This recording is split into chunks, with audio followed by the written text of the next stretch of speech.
आइए बच्चों, आज का हमारा बायोलॉजी में 8वां क्लास होगा। कौन सा क्लास होगा? 8वां है। उसमें पहला प्रश्न आप देख पा रहे हैं, किन मूल इकाइयों से मानव के अतिरिक्त भाग को हम लोग हिस्से भी कह सकते हैं, ठीक है, ब्रैकेट में या तो भाग बोलिए या हिस्सा बोलिए, तो मानव के अतिरिक्त हिस्से तैयार किए जा सकते हैं। देखा है कि किन मूल इकाइयों से मानव के भाग तैयार किए जा सकते हैं। बस यहाँ पर जरा ध्यान दीजिए, मानव के अतिरिक्त दिए है ना, मानव के अतिरिक्त भाग जो तैयार किए जाते हैं, हमारे बातों पर जरा ध्यान दीजिए। आपको प्रश्न पूरा हम बेसिक से बताते हैं। सबसे पहले ये समझिए कि कोशिका क्या होता है। शरीर के क्रियात्मक इकाई को या रचनात्मक इकाई को हम लोग कोशिका कहते हैं, और कोशिकाओं के समूह को हम लोग उत्तक कहते हैं। क्या कहते हैं?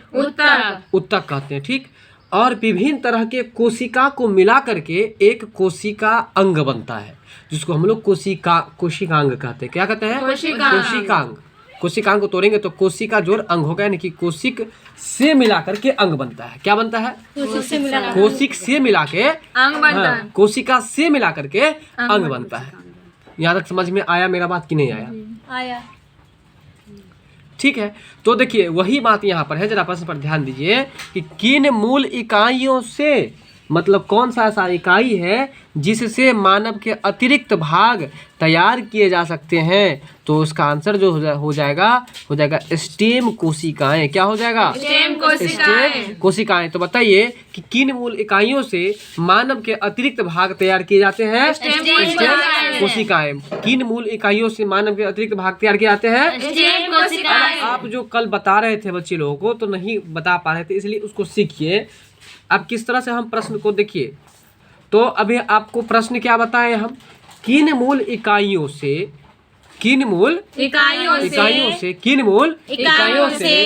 मानव शरीर का अतिरिक्त हिस्सा तैयार किया जा सकता है। तो बताइए इसका आंसर क्या होगा? स्टेम कोशिकाएं। बोलिएगा स्टेम कोशिकाएं। बताइए कि स्टेम कोशिकाओं से क्या तैयार किया जा सकता है? मानव शरीर का अतिरिक्त हिस्सा। मानव शरीर का अतिरिक्त हिस्सा। तो एक बार पुनः फिर से प्रश्न पर आइए कि मानव शरीर का अतिरिक्त हिस्सा जो तैयार किया जाता है वह किसके माध्यम से? स्टेम कोशिकाओं के माध्यम से। तो बताइए अब कि स्टेम कोशिकाओं के माध्यम से क्या तैयार किया? मानव शरीर की अतिरिक्त हिस्सा। मानव शरीर का अतिरिक्त हिस्सा जो तैयार किया जाता है वो स्टेम कोशिकाओं से तैयार किया जाता है। तो किन मूल कोशिकाओं से मानव का अतिरिक्त हिस्सा तैयार किया जा सकता है? स्टेम कोशिकाओं के सहायता से मानव का अतिरिक्त हिस्सा तैयार किया जा सकता है। ठीक है, वर्ड पर ध्यान दीजिए और इधर ध्यान दीजिए आप लोग। अगला प्रश्न है, याद रखिएगा कि एमनियोसेंटेसिस नाम है, मतलब कि एमनियोसेंटेसिस जो है वह किस चीज़ का नाम है। तो प्रश्न पढ़ने के बाद पूरा क्लियर होगा। गर्भ में शिशुओं का लिंग पता लगाने के लिए, यानी कि ये आपको एमनियोसेंटेसिस जो है यह एक, चलिए तो देखिए सबसे पहले एक बात आपको बता दें कि एमनियोसेंटोसिस का मतलब होता है आपको गर्भ परीक्षण जो क्या आता है। गर्भ परीक्षण समझते हैं ना, मतलब कि गर्भ में बच्चा जो पल रहा होता है वह लड़का है या लड़की है, अर्थात लिंग का जो पता लगाते हैं हम लोग। लड़का लड़की का पता लगाना मतलब लिंग का पता लगाना। तो लिंग का जो हम लोग पता लगाते हैं वह आपको उसका एक यह जो है सो ये यंत्र है, ठीक है, बात समझ में आ रहा है, जिसको हम लोग भ्रूण परीक्षण भी कर सकते हैं। यह एक जांच का नाम है। किसका नाम है? यह कोई यंत्र नहीं है, यह एक जांच का नाम है। जैसे कि आप पढ़े होंगे एलिसा जांच, जो कि किस बीमारी को जांच करने के लिए क्या आता है? एलिसा एड्स के लिए। किसके लिए? एड्स के लिए। बात समझ रहे हैं? अब अगला चलिए, उसी तरह से आपको जैसे कि बहुत सारा जांच होता है, जैसे CBC होता है कि नहीं, आपको जो है कल्चर टेस्ट होता है, ठीक है, विभिन्न तरह का जो जांच होता है। जैसे कहीं पर जांच दे दे विडाल जांच, विडाल, बताइए विडाल टेस्ट जो है किस बीमारी के लिए क्या आता है? नहीं, विडाल जांच जो होता है वो टाइफाइड जांच के लिए क्या आता है? याद आया? किसके लिए? टाइफाइड जांच के लिए आपको विडाल का टेस्ट किया आता है। बात समझ में आ रहा है? तो उसी तरह से एमनियोसेंटेसिस जो है यह एक प्रकार का जांच है। क्लियर हुआ कि नहीं, सो बता दीजिए हमको। एमनियोसेंटेसिस क्या है? एक प्रकार का जांच एक प्रकार का जांच है। और जांच का अंग्रेजी होता है टेस्ट, और टेस्ट का मतलब लोग परीक्षा भी समझता है, इसीलिए टेस्ट का जांच देखिएगा बहुत कम लिखा रहता है, लेकिन परीक्षण ज़्यादा रहता है, क्योंकि टेस्ट का अधिकतर हिंदी जो शुद्ध मतलब साइंस में होना चाहिए वो जांच नहीं होकर के आपको मेडिकल के क्षेत्र में परीक्षण होना चाहिए। क्या होना चाहिए? परीक्षण। बात समझ में आया कि नहीं समझ में आया? तो वही है, अगर आपसे कोई पूछ दे कि एमनियोसेंटेसिस क्या है, तो हम लोग बोलेंगे यह एक प्रकार का परीक्षण है, यह एक प्रकार का जांच है, यह एक प्रकार का टेस्ट है जो गर्भ में पल रहे बच्चों के लिंग का पता लगाने के लिए प्रयोग किया जाता है। अब क्लियर हो गया होगा शायद। उसी को हम लोग भ्रूण परीक्षण भी कहते हैं। ठीक है। तो गर्भ में शिशुओं का लिंग पता लगाने के लिए किसका प्रयोग करेंगे भाई? किस जांच का? तो एमनियोसेंटेसिस का। किसका? एमनियोसेंटेसिस। बहुत अच्छा। अगला प्रश्न है आसंजित श्लेष। चलिए अगला प्रश्न है आपका, मनुष्य की जीभ का क्षेत्र, मनुष्य की जीभ का क्षेत्र जिसमें करवाहट की संवेदना, हम बताए थे ये प्रश्न पीछे भी आया था, कुछ याद आया आप लोगों को? पार्श्व भाग में। किसमें? पार्श्व भाग में। तो वही बात है कि मनुष्य के जीभ का क्षेत्र जो है जिसमें करवाहट की संवेदना, किसकी? करवाहट की संवेदना सीमित रहती है, यानी कि पिछला भाग में आपको है ना, पिछला भाग में कुछ क्षेत्र ही ऐसा है जीभ का जहाँ तक आपको स्वाद का पता चलेगा, इसके बाद आपको स्वाद का पता नहीं चलेगा। तो वही बात बता रहा है कि मनुष्य के जीभ का क्षेत्र जिसमें करवाहट की संवेदना सीमित रहती है, कौन सा भाग है जहाँ पर? तो पिछला भाग है। ठीक है। अगला प्रश्न है कि दूध से दही बनाने में, दूध से दही जो बनता है जमता है, तो उसको जमने का कारण क्या है? तो बताइए आप लोग। लैक्टोबैसिलस जीवाणु है। ये लैक्टोबैसिलस, अगर क्वेश्चन पूछे कि लैक्टोबैसिलस क्या है, तो हम लोग लैक्टोबैसिलस एक प्रकार का जीवाणु है जो दूध से मदद करता है, सहायता करता है। अब एक प्रश्न बताइए, जब आप काम करते करते, शारीरिक श्रम करते करते थक जाते हैं, तो आपके शरीर में कौन सा जम जाता है? लैक्टिक है। ये लैक्टोबैसिलस पर था, इसलिए आपको बता दिए कि याद हो जाएगा।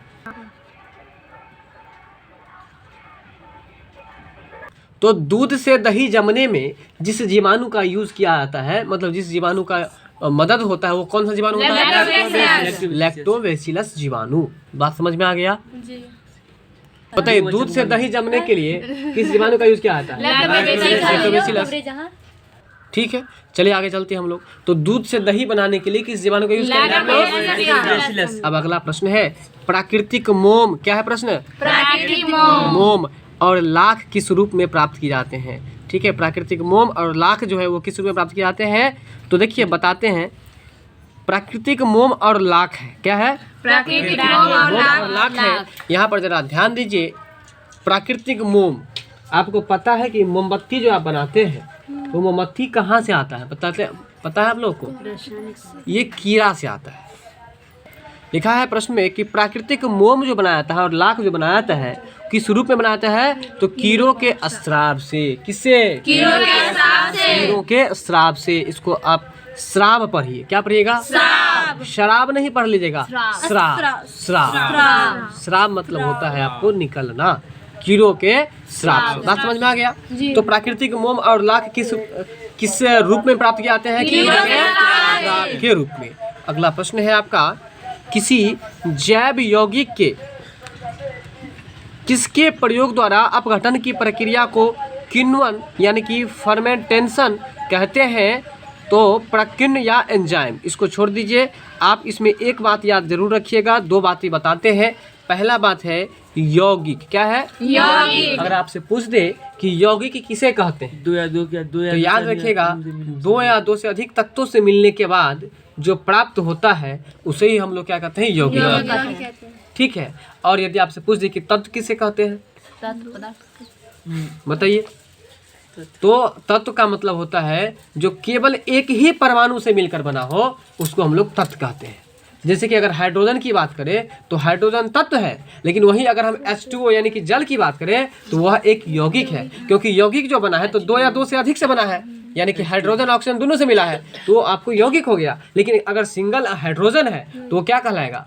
तत्व कहलाएगा। सिंगल ऑक्सीजन है तो क्या कहलाएगा? तत्व। लेकिन वहीं पर आपको H2SO4 है तो वो क्या कहलाएगा? वो एक यौगिक कहलाएगा, क्योंकि उसमें H2 मिला है, SO4 मिला है। नहीं समझ में आया? अमोनिया की अगर बात करें तो अमोनिया जो बना है वो किन किन से मिला है बताइए? NH3 होता है उसका ना। अल्कोहल मतलब शराब, अल्कोहल मतलब क्या होता है? शराब। ये सब क्या है? यौगिक है। शरबत यौगिक, क्योंकि इसमें 2 या 2 से अधिक पदार्थ मिलकर के बना है ना। नहीं समझ में अभी भी आया? बताइए आप लोग, सल्फर क्या है? यौगिक गलत है। तत्व है। सल्फर एक तत्व है और उसका सिंगल संकेत क्या होता है? S8 होता है। नाइट्रोजन तत्व है। नाइट्रोजन डाइऑक्साइड, क्योंकि इसमें नाइट्रोजन ही मिला और ऑक्सीजन ही मिला। समझ में आया मेरा बात कि नहीं आया? ग्लूकोज यौगिक है। क्योंकि C6H6O6 इस सब से मिल करके बनता है ना। चीनी यौगिक है। C12H12O11 है। बात समझ रहे हैं कि नहीं समझ रहे हैं? तो इसलिए याद रखिएगा। अब चलते हैं हम लोग अगले प्रश्न पर। आपका प्रश्न है यौगिक। तो यौगिक के बारे में हमने क्या बताया? 2 या 2 से अधिक तत्वों से मिलकर के जो प्राप्त होता है उसे हम लोग यौगिक कहते हैं। यौगिक का अंग्रेजी आपको कंपाउंड होता है। क्या होता है? कंपाउंड होता है। अब अगला प्रश्न देखिए, अपघटन को समझ लीजिए। हम ये प्रश्न नहीं समझा रहे हैं, प्रश्न के कुछ वर्ड को समझा देते हैं, आप लोग समझिए। अपघटन का मतलब समझ लीजिए। अपघटन का मतलब समझिए साधारण अर्थ में किसी चीज को घोट जाना। किसी चीज को घोट जाना। जैसे सुअर है, सुअर जानते हैं ना, जानवर। तो वो सुअर जो है बताइए वो किसी चीज को घोटता है? हाँ। किसी चीज को घोटता है? सड़क पर टॉयलेट किए हुए टॉयलेट को घोट जाता है। तो घोट जाता है मतलब वो अपघटक हुआ। क्या हुआ? तो अगर आपसे पूछे कि वातावरण का एक अपघटक का नाम बताइए, सुअर। क्योंकि अपघटक का काम होता है कि आपको वातावरण का जो भी कूड़ा कचरा होता है इसको घोट जाना, उसे हम लोग अपघटक कहते हैं, जिससे हमारा वातावरण क्या रहता है? साफ रहता है। तो बताइए कि अगर हम लोग अभी सबसे ज्यादा किस जीव को खाते हैं? अभी बताइए। अगर गाय को खाते हैं या बकरी को खाते हैं या मुर्गा को या हम चूहा को, कोई भी चीज को खाते हैं, मछली को खाते हैं, तो आप जानते हैं आहार श्रृंखला के अंतर्गत पढ़े होंगे कि आहार श्रृंखला में एक जीव दूसरे जीवों पर आधारित होता है। तो मान लीजिए चलिए कि अगर आप सांप को खा जाइएगा तो सांप को खाने वाला जो जीव है, सांप को खाने वाला जीव, वो जीव मर जाएगा। क्योंकि आप सांप खा गए तो सांप को खाने वाला जीव मर जाएगा। और जो चीज सांप खाता था, जब सांप मर गया तो जो चीज सांप खाता था उसका जनसंख्या होगा बढ़ जाएगा। तो बताइए इससे वातावरण संतुलित होगा कि असंतुलित होगा? इसीलिए इस आहार श्रृंखला को, इस खाद्य श्रृंखला को हम लोग को संतुलित रखने के लिए कंट्रोल के हिसाब से ही, चाहे जो चीज भी खाते हैं हिसाब किताब से ही खाना चाहिए, ताकि वातावरण में कोई अफड़ा तफड़ी नहीं मच जाए, असंतुलित नहीं हो जाए वातावरण। तो अपघटन का मतलब क्या होता है साधारण अर्थ में? जो घोट जाना। तो बताइए ये वातावरण का एक अपघटक का नाम बताइए। पहले के समय में क्या होता था कि जब कोई व्यक्ति मर जाता था, कोई जानवर मर जाता था, उसको कहीं पर फेंक दिया जाता था और उसको खाता था कौन? गिद्ध, चील, बाज। तो वो हमारे वातावरण का क्या है? अपघटक है। अब समझ में आया? चलिए चलते हैं अगले प्रश्न पर। यौगिक भी समझ गए, तत्व तो बताइए तत्व समझ गए। तत्व किससे बनता है? केवल एक परमाणु से बनता है। यौगिक 2 या 2 से अधिक तत्वों से मिलकर के बनता है। ठीक है। अब ये बताइए आप लोग, अपघटन का मतलब ही समझ गए। अच्छा, अब अपघटक भी समझ गए होंगे। जो अपघटन कर ले उसको हम लोग अपघटक कहते हैं। ठीक है। अब है किण्वन। किण्वन जो कि 10वीं के लिए महत्वपूर्ण क्वेश्चन रहता है ना। तो किण्वन जो है, किण्वन का अंग्रेजी होता है आपको फर्मेंटेशन। क्या होता है? फर्मेंटेशन होता है। क्या होता है? तो फर्मेंटेशन होता है, इसको भी थोड़ा याद रखिएगा। चलते हैं अगले प्रश्न पर। तो प्रकाश संश्लेषण के समय मुक्त होने वाली ऑक्सीजन कहाँ से आती है? यानी कि प्रकाश संश्लेषण की क्रिया के दौरान यदि आपसे क्वेश्चन पूछे कि प्रकाश संश्लेषण की क्रिया के दौरान कौन सा गैस मुक्त होती है या कौन सा गैस बाहर निकलता है? कार्बन डाइऑक्साइड मुक्त होता है। नहीं, कार्बन डाइऑक्साइड निकलती है। CO2 गैस तो वो खुद बेचारा लेता है, तो आपको देगा कहाँ पेड़ से? पौधा लेता पेड़ है, पौधा ऑक्सीजन लेता देता है। है। मुक्त होने का ऑक्सीजन मतलब देता है। निकालना, मुक्त होना मतलब निकालना, तो ऑक्सीजन ऑक्सीजन मुक्त देती होता है। है कार्बन डाइऑक्साइड। नहीं समझ में आया? प्रकाश संश्लेषण के दौरान कौन सी आपको गैस निकलती है या मुक्त होती है? ऑक्सीजन। ऑक्सीजन। तो वो क्वेश्चन पूछ रहा है कि यह ऑक्सीजन कहाँ से आता है। क्वेश्चन क्या पूछ रहा है? ऑक्सीजन पेड़ कहाँ पौधा। से कहाँ से? अब देखिए, अब जरा कॉन्सेप्ट की बात है, जरा ध्यान दीजिए सभी लोग यहाँ पर। पेड़ पौधा से क्या निकलता है ऑक्सीजन और कहाँ से आता है? जल से। अब ये चीज कभी भूल भी नहीं कीजिएगा। देखिए सीख लीजिए, जल का सूत्र क्या होता है? H2O मतलब O मतलब ऑक्सीजन। तो देखिए H2O के पास ऑक्सीजन है, तो उसी के पास से ना आपको ऑक्सीजन बाहर निकलेगा। नहीं समझ में आया? जी मेरा बात समझ में आया कि नहीं आया? आया। तो इसलिए याद रखिएगा कि प्रकाश संश्लेषण के दौरान जो ऑक्सीजन गैस निकलती है वह कहाँ से निकलती है? जल से, क्योंकि जल के पास है ना। इतना दिन तो सुनते थे पेड़ पौधा से निकलते। भाई साहब, पेड़ पौधा जल की मदद से आपको ऑक्सीजन खाना बनाता है ना खाना। तो वही कहता है कि वो जो उसको निकलता है, मतलब गैस जो निकलता है, तो वो गैस कहाँ से निकलता है? तो वो जो जल जो एक भाग रहता है खाना बनाने का आइटम उसका, उसमें से ऑक्सीजन निकलता है। अब मिट्टी में से थोड़ी ना ऑक्सीजन निकलेगा। वो खाना जो बनाता है किन किन से बनाता है? सूर्य प्रकाश सूर्य से। का प्रकाश, कार्बन डाइऑक्साइड, तो क्लोरोफिल। सूर्य के प्रकाश के पास आपको पता है कि कौन कौन सा गैस है? दो ही गैस रहता है ना, हाइड्रोजन एक हाइड्रोजन और एक। दूसरा हीलियम। तो सूर्य प्रकाश से बेचारा को नहीं निकलेगा ऑक्सीजन। अब हो गया जल। जल के पास ऑक्सीजन। जल क्या हो गया आपको? क्लोरोफिल। तो क्लोरोफिल तो एक लवक है जिसको हरित लवक कहते हैं। उसके कारण से पत्ती का रंग हरा हरा होता है। होता है। और उस क्लोरोफिल में पाया जाता है एक तत्व जिसका नाम होता है मैग्नीशियम। ठीक है, तो बताइए क्लोरोफिल में नहीं ऑक्सीजन मिला, इसके बाद आपको मिट्टी में नहीं ऑक्सीजन मिला, इसके बाद आपको सूर्य प्रकाश में नहीं मिला, तो मिलेगा किस में? जल जल। जल में, क्योंकि जल का सूत्र ही होता है H2O। तो बताइए कि पौधों की प्रकाश संश्लेषण की प्रक्रिया के दौरान जल ऑक्सीजन कहाँ से निकलती है? ये क्वेश्चन आप भूलेंगे ना, आप लोग कॉन्सेप्ट आ गया ना। चलते हैं अगले प्रश्न पर। मानव का जो शरीर है उसमें सबसे अधिक मात्रा में कौन सा तत्व पाया जाता है? लोहा। सबसे अधिक मात्रा में कौन सा तत्व पाया जाता है? देखिए इसका आंसर आपको हकीकत में यदि देखा जाए तो ऑक्सीजन होना चाहिए, क्योंकि मानव के शरीर में सबसे ज़्यादा ऑक्सीजन होता है। लेकिन यदि दे दिया है लोहा, तो चलिए इसको भी आप मान लीजिए लोहा भी है। बात समझ में आ रहा है? तो मानव शरीर में कौन सा धातु अगर रहता तो इसका आंसर परफेक्ट लोहा हो जाता। ठीक है, लेकिन धातु नहीं दे करके यहाँ तत्व दिया है तो वो भी सही है, लेकिन ज़्यादा मात्रा में अगर है तो ऑक्सीजन है, लेकिन लोहा नहीं है। तो फिर भी आप लोहा को भी याद रख लीजिए। तो बताइए कि लोहा सबसे ज्यादा किस खाद्य पदार्थ में मिलता है? पालक में मिलता है। किसे मिलता है? पालक ही मिलता है। लेकिन क्या हम लोग पालक खुशी खुशी खाते हैं? नहीं खाते हैं।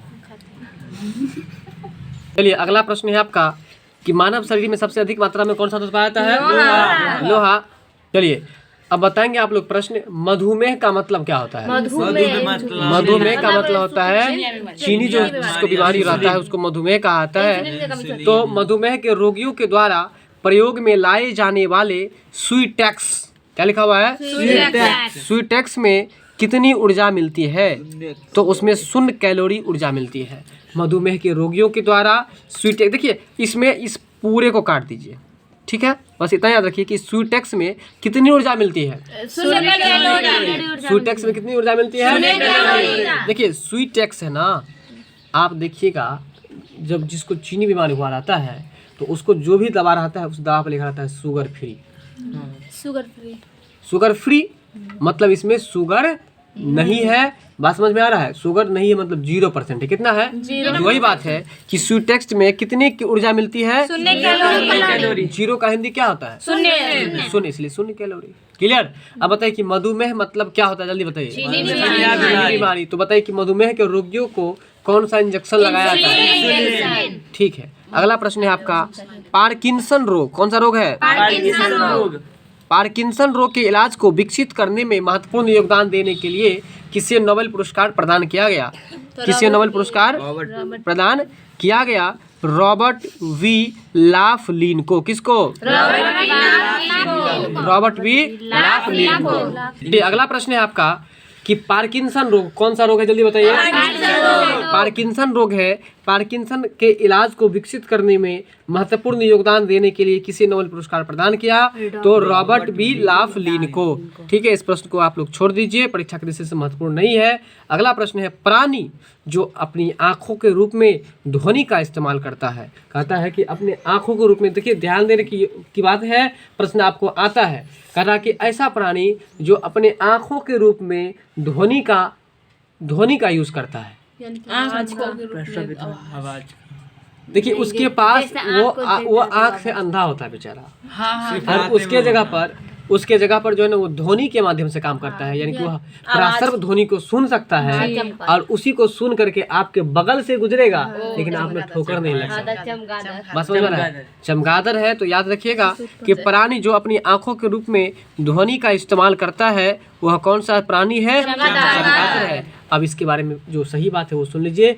चमगादड़ एक ऐसा जंतु है जो पराश्रव ध्वनि को सुन सकता है, कुत्ता भी सुनता है और इसके साथ साथ कुत्ता भी सुनता है। तो इसलिए जो है इसको कहाता है कि वह अपने आंख का यूज नहीं करके वह किसका यूज करता है? ध्वनि मतलब आवाज, साउंड का यूज करता है। बात समझ में आ रहा है ना? चलिए, तो आप लोग ये बताइएगा मुझे कि पराश्रव ध्वनि तरंग किसे कहते हैं, और पराश्रव जो होता है, पराश्रव ध्वनि जो होता है वो कितना से कितना हर्ज से कितना हर्ज होता है? ठीक है, बताइएगा। शून्य से। चलिए, अगला प्रश्न है, वह मृदा जल, मृदा मतलब मिट्टी, तो कहता है कि वह मृदा जल जो पौधों के लिए अति आवश्यक है, यानी कि वह मृदा जल, वह मिट्टी का जल जो पौधों के लिए अति आवश्यक है, तो कौन सा जल है? कोशिका जल है ना। वह मृदा जल जो पौधों के लिए अति आवश्यक है वो कौन सा जल है? कोशिका जल है। चलिए, इस प्रश्न को आप लोग याद रखिएगा। अगला प्रश्न है, कौन से रुधिर वर्ग, बताइए रुधिर वर्ग का हम विश्लेषण बहुत अच्छा से कर दिए थे कि रुधिर वर्ग कितने होते हैं? 4। कौन कौन से होते हैं? ए, बी, ए, बी और ओ। यहाँ प्रश्न नहीं समझते हैं, प्रश्न पर ध्यान दीजिए थोड़ा। प्रश्न क्या है यहाँ पर? रुधिर वर्ग, क्या लिखा हुआ है? रुधिर मतलब क्या होता है? खून होता है। तो खून का ग्रुप, वर्ग मतलब बांट दिया है अलग अलग वर्ग में, कल भी डिफाइन किया। तो आप लोग कैसे गड़बड़ करते हैं? एक क्वेश्चन रहना अनिवार्य है, रुधिर वर्ग से एक क्वेश्चन रहना अनिवार्य है। रुधिर मतलब खून, तो खून को कितने भाग में बांटा गया है? आपको उदाहरण भी दिए थे कि आपके पास जो खून होगा वो दूसरा नहीं ले सकता है, और आपको जो होगा वो आप वाला ही दूसरे व्यक्ति को होगा तो वो आप पे दे सकता है। डिफाइन बहुत अच्छा से किए थे हम। तो बताइए कि रुधिर वर्ग कितने हैं? 4। एक बार फिर से समझ लीजिए, एक होता है ए, एक होता है बी, एक होता है ए बी, और एक होता है ओ। तो ग्रुप कितना हुआ? 4। उसी को वर्ग भी कहते हैं हम लोग। देखिए, ए बी को कहाता है सर्वग्राही और ओ को कहाता है सर्वग्राही। अंग्रेजी में उसको कहते हैं यूनिवर्सल डोनर। क्या कहते हैं? Universal donor. यूनिवर्सल डोनर मतलब होता है जो डोनेट कर सकता है, मतलब दे सकता है, जो सबको दे सकता है तो उसको हम लोग ओ कहेंगे, और जो सबको ले सकता है उसको हम लोग ए भी कहेंगे। अगर किसी व्यक्ति को ए है तो वह ए व्यक्ति का खून ही ले सकता है, किसी व्यक्ति को बी है तो बी का ले सकता है, लेकिन किसी को ए भी है तो सभी का ले सकता है, लेकिन दे नहीं सकता। तो बताइए अच्छा कौन है चारों में से? सबसे अच्छा ए बी है, क्योंकि ए बी होगा तो किसी से भी ले लेगा। क्या? तो याद रखिएगा आप लोग, बिल्कुल नहीं, तो वही समझा आपको, देगा नहीं, वो सबका ले सकता है, वो दे सकता है। ठीक है, तो बताइए कि प्रश्न आपका था कि रुधिर वर्ग जो है वो कितने भागों में बांटा गया है? 4 भाग में। अब यहाँ पर जरा ध्यान दीजिए, यहाँ लिख दिया कि विश्वव्यापी अदाता यानी कि यूनिवर्सल रिसिपिएंट कहा जाता है किसको? एबी को कहा जाता है। अदाता लगा हुआ है, बताइए अ मतलब क्या होता है? नहीं। तो जो सबको नहीं दे सकता है वो क्या है? ए बी है। लेकिन यहीं पर अगर अ हटा देता और दाता रहता तो इसका आंसर क्या होता है? ओ होता है, वो सबको दे सकता है ना, इसलिए यहाँ पर यूनिवर्सल डोनर नहीं दे करके यूनिवर्सल क्या रिसिपिएंट दे दिया। बात समझ में कुछ आ रहा है कि नहीं आ रहा है? बात समझे? तो बताइए ब्लड ग्रुप कितने हैं? 4। अगर किसी व्यक्ति को मान चलिए इनको ब्लड ग्रुप बी है और इनके पत्नी को ए है, तो इनका होने वाला बच्चा जो होगा उसको कौन कौन सा ग्रुप? चारों में से कोई भी हो सकता है, चारों में से कोई भी हो सकता है। चलते हैं अगले प्रश्न पर। अगला प्रश्न है विटामिन B1 का रासायनिक नाम क्या है? बताइए। विटामिन B1 का रासायनिक नाम क्या है? विटामिन B1 का रासायनिक नाम जो है वो आपको थायमीन है। तो बताइए कि कल के क्लास में हुआ था कि पायरिडॉक्सिन जो है वह किस विटामिन का नाम है? जल्दी बताइए।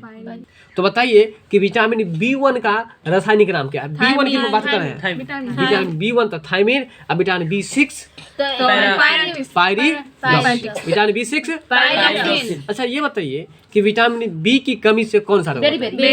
और विटामिन A की कमी से, विटामिन C की कमी से, विटामिन D की कमी से, विटामिन E की कमी से, विटामिन K की कमी से नहीं जमता है। अब ये बताइए आप लोग कि बाल जो पकता है वो किस विटामिन की कमी से? चलिए, महिला जो बांझपन हो जाती है, बहुत अच्छा। अब बताइए कि सूरज की रोशनी में कौन सा विटामिन? सूरज में किन किन गैसों का मिश्रण है? बहुत अच्छा। अब बताइए गुब्बारा में कौन सा गैस क्यों भरा आता है? हाइड्रोजन से हल्का होता है। ठीक है, तो बताइए ऐसा कौन सा पुष्प है जो 12 वर्ष में एक बार खिलता है? चलिए, अगला प्रश्न है विटामिन B1 जो है उसका रासायनिक नाम क्या है? तो थायमीन है। अगला प्रश्न है जोर।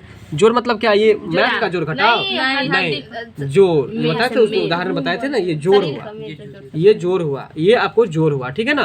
तो कहने का मतलब ये है कि जोरों में मूत्राम्ल, मूत्राम्ल मतलब मूत्र का अम्ल। तो बताइए मूत्र में कौन सा अम्ल पाया जाता है? यूरिक अम्ल पाया जाता है। तो जोरों में मूत्राम्ल क्रिस्टल यूरिया अम्ल जमा होने पर कौन सा रोग होता है? तो होता है गाउट रोग होता है। कौन सा रोग होता है? तो बताइए कि विटामिन B1 का रासायनिक नाम क्या है?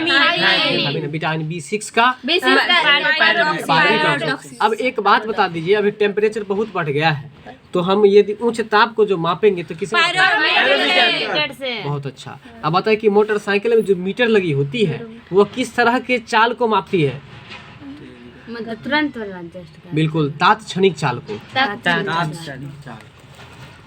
ठीक है, तो ध्यान दीजिए कि आपके जोड़ में, यानी कि आपके हड्डी का जो ज्वाइंट है जिसको हम लोग संधि भी कहते हैं, उस संधि में यूरिया अम्ल जो जमा हो जाता है तो उससे कौन सा रोग होता है? गाउट रोग होता है। ठीक है, यानी कि आपको डाउट होने लगता है कि लगता है अब हम नहीं जिएंगे। जब आपको जोर से दर्द होने लगता है ना तो समझिए आपको क्या होने लगता है? डाउट। तो डाउट से याद कर लीजिए गाउट।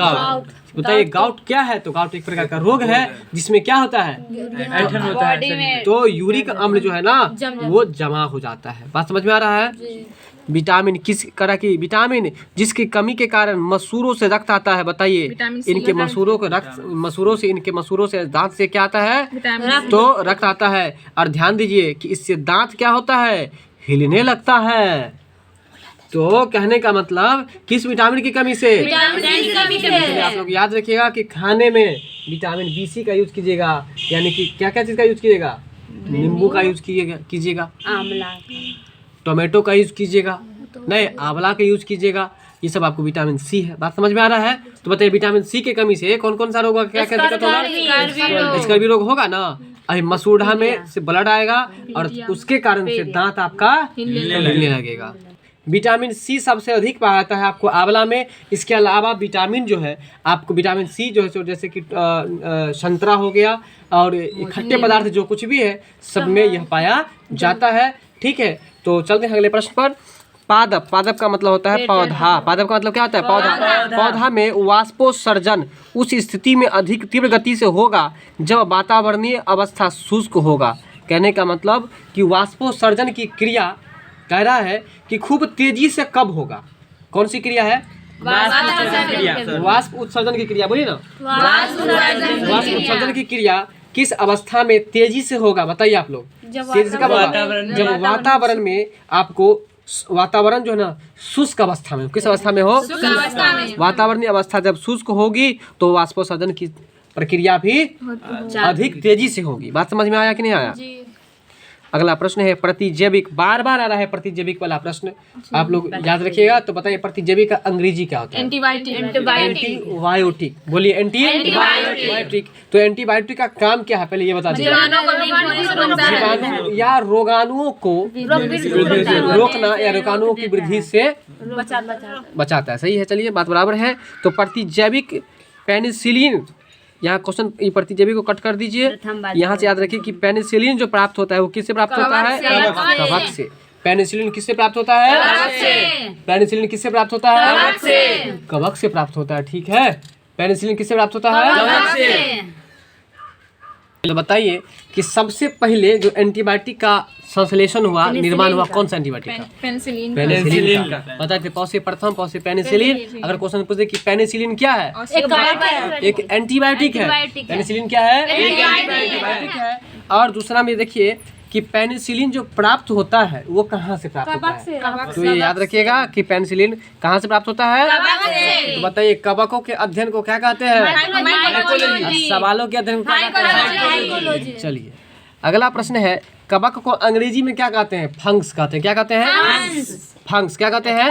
फंक्स कहते हैं। अगला प्रश्न है, सूत्रकणिका क्या है? और सूत्रकणिका को अंग्रेजी में हम लोग माइटोकॉन्ड्रिया कहते हैं। क्या कहते हैं? सूत्रकणिका को क्या कहते हैं? माइटोकॉन्ड्रिया कहते हैं। तो सूत्रकणिका का जो केंद्र होता है उस केंद्र का नाम पूछ रहा है कि उसका केंद्र क्या होता है? कोशिकीय शोषण। क्या होता है? सूत्रकणिका का केंद्र क्या होता है? सूत्रकणिका का केंद्र क्या होता है? कोशिकीय शोषण होता है। ठीक है, तो याद रखिएगा कि सूत्रकणिका को अंग्रेजी में क्या कहते हैं? क्या कहते हैं? और इसका केंद्र कहाँ होता है? कोशिकीय शोषण। कोशिकीय शोषण। चलिए अगला प्रश्न है, स्वास्थ्यवर्धक औषधि संपाकों के उत्पादन में व्यापक रूप से प्रयुक्त स्पाइरुलिना होता है। देखिए अब इस सब को कट कर दीजिए, इस सब से कुछ मतलब नहीं है। याद रखिएगा कि स्पाइरुलिना जो होता है वो क्या होता है? तो नील हरित शैवाल होता है। ठीक है, स्पाइरुलिना, जरा देख करके वर्ड बोलिए। स्पाइरुलिना क्या होता है? नील हरित शैवाल होता है। स्पाइरुलिना क्या होता है? तो बताइए कि आप जो समुद्र से नमक निकालते हैं, नमक जो निकालते हैं वो नमक किस माध्यम से निकालते हैं? चलिए तो बताइए स्पाइरुलिना क्या है?